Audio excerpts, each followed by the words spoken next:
there. I'm so glad you've come back to join me once again. We're really kind of winding down, but we still got a really big problem to deal with, and that is a dragon. Our travelers have kind of reached the end of their journey, right? Their destination. They've found their gold. It's all right there for the having, but for that little thing called Smaug. And he's nowhere to be found. What do you think is up with that? Well, let's read and find out. We're beginning chapter 19. It's titled Fire and Water. Now, if you wish, like the dwarves, to hear news of Smaug, you must go back again to the evening when he smashed the door and flew off in a rage 2 days before. The men of the lake town, XIV, were mostly indoors, for the breeze was from the black east and chill, but a few were walking on the quays and watching, as they were fond of doing. The stars shine out from smooth patches of the lake as they open in the sky. From their town, the lonely mountain was mostly screened by the low hills at the far end of the lake, through a gap in which the running river came down from the north. Only its high peak could they see in the clear weather, and they looked seldom at it, for it was ominous and drear even in the light of morning. Now it was lost and gone, blotted in the dark. Suddenly it flickered back to view. A brief glow touched it and faded. "Look," said one, "the lights again. Last night the watchmen saw them start and fade from midnight until dawn. Something is happening up there." "Perhaps the king under the mountain is forging gold," said another. "It is long since he went north. It is time the songs began to prove themselves again." "Which king?" said another with a grim voice. "As like it not as marauding fire of the dragon, the only king under the mountain we have ever known." "You are always foreboding gloomy things,"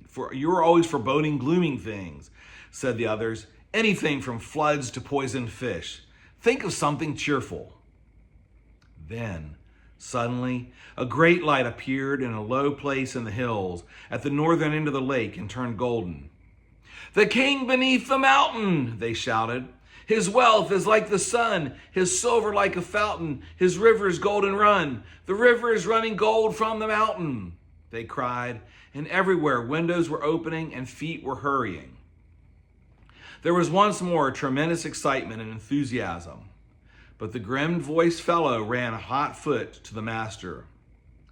"The dragon is coming, or I am a fool," he cried. "Cut the bridges, to arms, to arms!" Then warning trumpets were suddenly sounded and echoed along the rocky shores. The cheering stopped, and the joy was turned to dread. So it was that the dragon did not find them quite unprepared.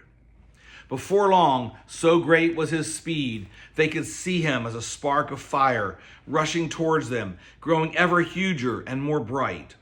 And not the most foolish doubted the prophecies had gone rather wrong. Still, they had little time. Every vessel in the town was filled with water. Every warrior was armed. Every arrow and dart was ready. And the bridge to the land was thrown down and destroyed before the roar of Smaug's terrible approach grew loud. And the lake rippled red as fire beneath the awful beating of his wings. Amid shrieks and wailing and shouts of men, he came over them, swept towards the bridges, and was foiled. The bridge was gone, and his enemies were on an island in deep water, too deep and dark and cool for his liking. If he plunged into it, vapor and steam would arise enough to cover all the land with mist for days. But the lake was mightier than he. It would quench him before he could pass through. Roaring, he swept back over the town. A hail of dark arrows leaped up and snapped and rattled on his scales and jewels, and their shafts fell back, kindled by his breath, burning and hissing into the lake. No fireworks you ever imagined equaled the sights of that night. At the twanging of the bows and the shrilling of the trumpets, the dragon's wrath blazed to its height, till he was blind and mad with it. No one had dared to give battle to him for many an age, nor would they have dared now if not had been for the grim-voiced man. Bard was his name, who would run to and fro, cheering on the archers and urging the master to order them to fight till the last arrow. Fire leapt from the dragon's jaw. He circled for a while high in the air above them, lighting all the lake. The trees by the shore shone like copper and like blood, with leaping shadows of dense black at their feet. Then down he swooped, straight through the arrow storm, reckless in his rage, taking no heed to turn his scaly sides towards the foes, only seeking to set their town ablaze. Fire leaped from the thatched roofs and wooden beam ends as he hurtled down past and round again, though all had been drenched with water before he came. Once more water was flung by 100 hands wherever a spark appeared. Back swirled the dragon. A sweep of his tail, and the roof of the great house crumbled and smashed down. Flames unquenchable sprang high into the night. Another swoop, and another house, and then another sprang afire and fell, till still no arrow hindered Smaug or hurt him more than a fly from the marshes. Already men were jumping into the water on every side. Women and children were being huddled into laden boats in the market pool. Weapons were flung down. There was a mourning and a weeping, but where but little time ago old songs of mirth had been sung about the dwarves. Now the men cursed their names.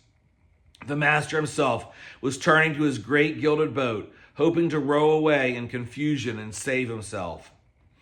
Soon all the town would be deserted and burned down to the surface of the lake. That was the dragon's hope. They could all get into boats for all he cared. Then there he could have a fine sport hunting them.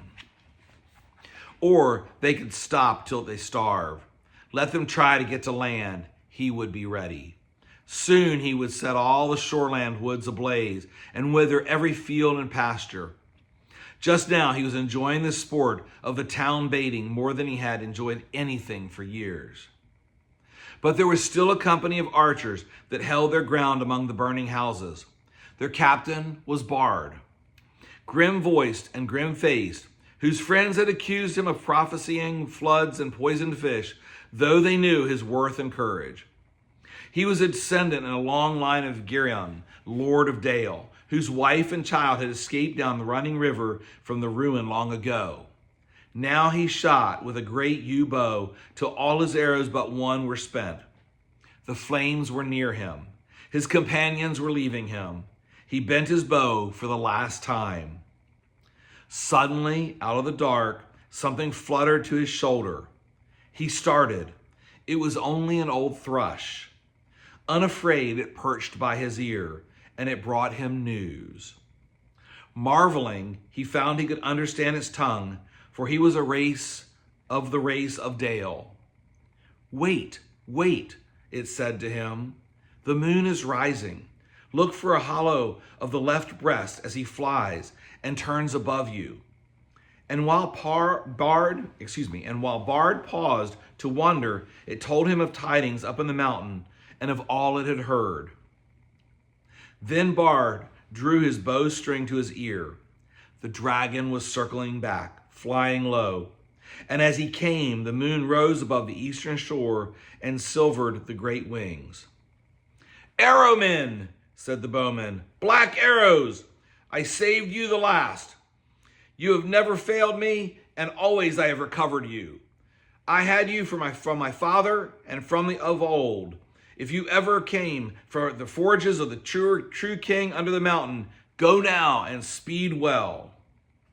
The dragon swooped once more, lower than ever. And as he turned and dived down, his belly glittered with white with sparkling fires of gems in the moon. But not in one place. The great bow twanged. The black arrow sped straight from the string, straight for the hollow by the left breast, where the foreleg was flung wide. In it smote and vanished, barb, shaft, feather, so fierce was its flight. With a shriek that deafened men, felled trees, and split stone, Smaug shot spouting into the air, turned over and crashed down from on high in ruin.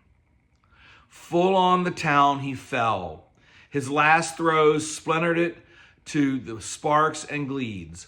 The lake roared in. A vast steam leaped up, and white in the sudden dark under the moon, there was a hiss, a gushing whirl, and then silence. And that was the end of Smaug and Ergsroth, but not of Bard. And I think we've got a great place to stop. It sounds like Smaug has been killed. And here is a picture titled The Death of Smaug. If you look carefully, you can see the arrow has been shot into him.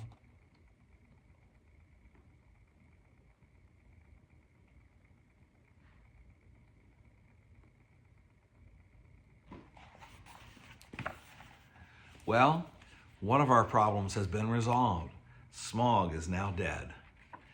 I'm very excited for that and curious to hear how it all plays out now. I look forward to you joining me again soon. And until then, have a beautiful day.